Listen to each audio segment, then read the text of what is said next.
Assalamualaikum warahmatullahi wabarakatuh, sahabat yang dirahmati Allah. Nabi Isa alaihi salam adalah salah satu nabi yang wajib diimani seluruh umat Islam di dunia.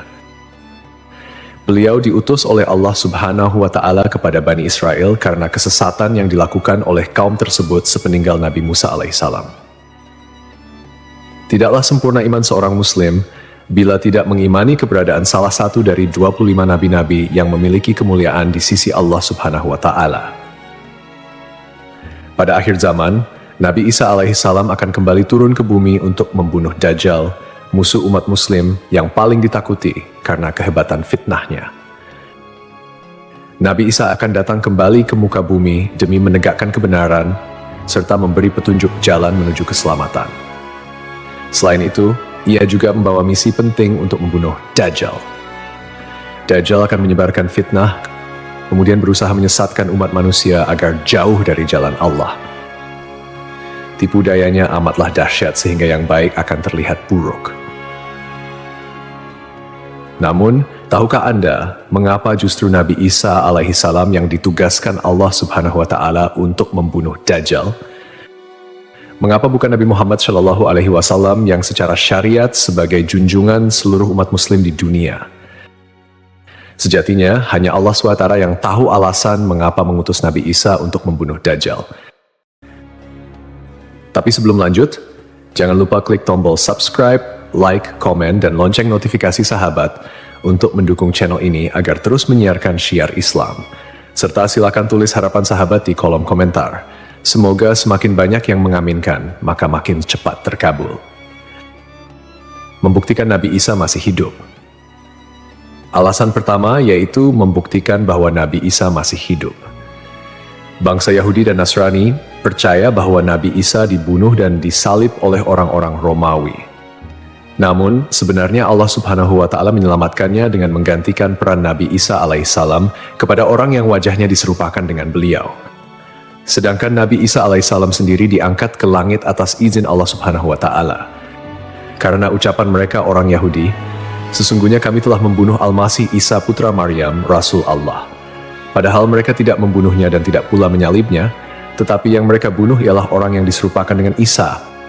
Ini sesuai dengan Al-Quran surat An-Nisa ayat 159 yang artinya, tidak ada seorang pun dari ahli kitab kecuali akan beriman kepadanya Isa sebelum kematiannya. Dan di hari kiamat nanti, Isa itu akan menjadi saksi terhadap mereka. Hal ini membuktikan bahwa tuduhan bahwa Nabi Isa telah disalib oleh kaum Yahudi adalah salah. Sebab selama ini kaum kafir mempercayai bahwa Nabi Isa sudah wafat. Sementara Allah menegaskan dalam firman-Nya bahwa Nabi Isa telah diangkat ke langit sebelum kaum Yahudi membunuhnya. Di hari akhir, Dajjal muncul dengan segala tipu dayanya, kemudian dibaiat oleh kaum Yahudi. Kaum Yahudi juga bersedia menjadi bala tentaranya dengan keinginan membalas dendam terhadap kaum muslimin. Kemudian Allah menurunkan Nabi Isa yang menurut mereka sudah mereka bunuh di masa lalu. Allah menolong Nabi Isa sehingga berhasil membunuh Dajjal dan mengalahkan bala tentaranya. Di masa itu, mereka sama sekali tidak bisa lolos. Bahkan jika ada seorang Yahudi yang bersembunyi di balik pohon, batu, atau dinding, maka benda-benda itu akan berseru, "Di sini ada orang Yahudi." Dekat dengan Nabi Muhammad. Salah satu nabi yang memiliki kedekatan khusus dengan Nabi Muhammad adalah Nabi Isa. Aku adalah manusia yang paling dekat dengan Isa bin Maryam. Antara zaman kami berdua tidak ada nabi yang memisahkan. Selain itu, Nabi Isa sendiri pernah berdoa kepada Allah Subhanahu wa Ta'ala untuk dijadikan umat Nabi Muhammad. Oleh sebab itu, Nabi Isa diturunkan ke bumi untuk menjadi umat Nabi Muhammad.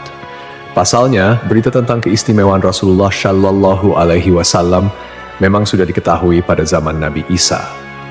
Hal tersebut diterangkan di dalam Injil sesuai surat Al-Fath ayat 29. Nabi Muhammad adalah utusan Allah dan orang-orang yang bersama dengan dia bersikap keras terhadap orang-orang kafir yang bersikap memusuhi, tetapi berkasih sayang sesama mereka. Itu adalah sifat-sifat mereka yang diungkapkan dalam Taurat dan Injil. Yakni seperti benih yang mengeluarkan tunasnya, kemudian tunas itu makin kuat, lalu menjadi besar dan tumbuh di atas batangnya. Tanaman itu menyenangkan hati orang yang menanamnya. Keadaan mereka diumpamakan seperti itu. Karena Allah hendak membuat marah orang-orang kafir. Allah menjanjikan kepada orang-orang yang beriman dan mengerjakan kebajikan di antara mereka ampunan dan pahala yang besar. Nabi Isa alaihissalam kembali turun ke bumi diyakini akan menegaskan kebenaran dari ajaran Nabi Muhammad SAW. Tidak bisa dipungkiri bahwa saat ini banyak umat Nabi Isa yang tidak menerima ajaran Nabi Muhammad SAW. Padahal Nabi Isa alaihissalam merupakan pengikut dari Rasulullah SAW. Al-Baghawi menceritakan dalam tafsirnya bahwa ketika Isa alaihissalam mendatangi Baitul Maqdis, di mana orang-orang sedang bersiap salat asar, maka imam di masjid itu mundur dan menyuruh Isa untuk maju. Namun Nabi Isa enggan dan ia tetap salat di belakang imam dengan syariat Nabi Muhammad SAW. Menjalankan kewajiban jihad. Menjalankan kewajiban jihad sebagai kaum muslimin adalah tugas yang penting. Maka Nabi Isa diturunkan ke bumi untuk menjadi umat Nabi Muhammad. Keistimewaan Nabi Muhammad memang sudah diketahui sejak masa Nabi Isa dan diterangkan di dalam Injil sesuai surat Al-Fath ayat 29, yang artinya, Muhammad adalah utusan Allah dan orang-orang yang bersama dengan dia bersikap keras terhadap orang-orang kafir, tetapi berkasih sayang sesama mereka. Kamu melihat mereka ruku dan sujud mencari karunia Allah dan keridhaannya. Pada wajah mereka tampak tanda-tanda bekas sujud. Demikianlah sifat-sifat mereka yang diungkap Taurat dan sifat-sifat mereka yang diungkapkan dalam Injil. Saat Nabi Isa turun ke bumi, Dajjal sudah berada di tengah masyarakat dan memperdaya manusia. Sebagai kaum muslimin, Nabi Isa berkewajiban untuk berjihad melawan Dajjal dan bala tentaranya. Menjalankan kewajiban jihad. Allah Subhanahu wa Ta'ala memilih Nabi Isa alaihissalam untuk membunuh Dajjal sebagai bentuk penegasan terhadap kebenaran agama Islam. Sebagian umat Nabi Isa masih belum menerima ajaran Nabi Muhammad dan masih memandang Nabi Isa sebagai anak Allah Subhanahu wa Ta'ala, walaupun Nabi Isa sendiri menolak klaim tersebut. Nabi Isa sebagai nabi yang jarak paling dekat dengan Nabi Muhammad. Keduanya merupakan tokoh yang unik dalam perjalanan kenabian. Tidak ada nabi yang diutus oleh Allah Subhanahu wa Ta'ala di antara masa hidup Nabi Isa dan Nabi Muhammad. Oleh karena itu, Allah Subhanahu wa Ta'ala mengutus Nabi Isa untuk membunuh Dajjal dan menghapus seluruh agama selain Islam. Tujuannya agar umat Nabi Isa menyadari kesesatan pandangan mereka dan beriman kepada Allah Subhanahu wa Ta'ala serta Nabi Muhammad sebagai nabi terakhir. Tindakan ini juga menggambarkan bahwa agama Islam adalah agama yang benar dan sempurna, mengintegrasikan ajaran-ajaran para nabi dari sebelumnya. Agama Islam sebagai agama rahmatan lil alamin yang membawa kedamaian, keadilan, dan kesejahteraan bagi seluruh makhluk. Nabi Isa diberikan mukjizat luar biasa seperti menghidupkan orang yang telah mati, menyembuhkan orang buta dan sakit, serta berbicara di buayan hingga dapat menciptakan burung dari tanah liat. Nabi Isa sebagai penyempurna dari ajaran sebelumnya menyampaikan bahwa setelahnya akan muncul seorang utusan terakhir, yakni Nabi Muhammad. Nabi Muhammad, nabi yang paling mulia dan utama di antara semua nabi. Beliau dianugerahi mukjizat terbesar, yaitu Al-Quran, yang merupakan firman Allah Subhanahu wa Ta'ala yang tidak dapat ditiru ataupun diubah oleh siapapun. Selain itu, Nabi Muhammad juga memiliki syafaat, yaitu pemberian ampunan kepada umatnya di hari kiamat. Melalui perbuatan membunuh Dajjal, Nabi Isa akan memperkuat dan menegaskan kemuliaan Nabi Muhammad, mengakui kedudukannya sebagai nabi penutup zaman. Tidak hanya Al-Quran, Nabi Muhammad juga diberikan mukjizat lain seperti membelah bulan dan air mengalir dari jemari tangannya. Perjalanan Isra dan Miraj serta mampu bersabda dalam berbagai bahasa. Mukjizat-mukjizat ini menunjukkan kekuasaan Allah yang melampaui batas akal manusia.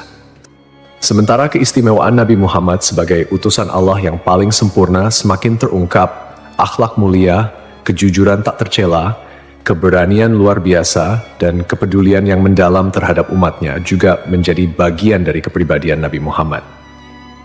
Beliau adalah uswatun hasanah, telan baik bagi seluruh manusia.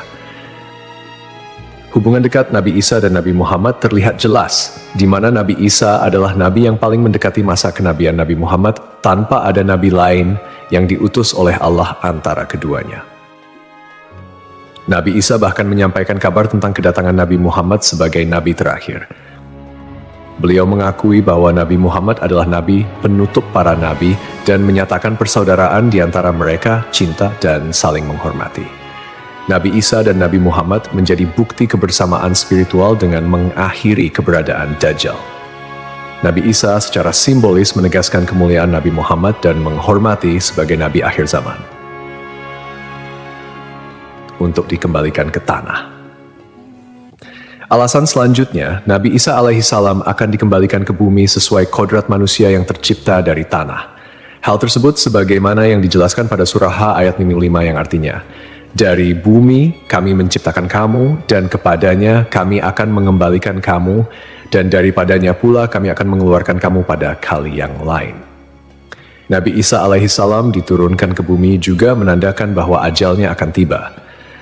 Setelah wafat, Nabi Isa alaihissalam akan dimakamkan di tanah suci, lalu dibangkitkan kembali bersama manusia lain di hari kebangkitan.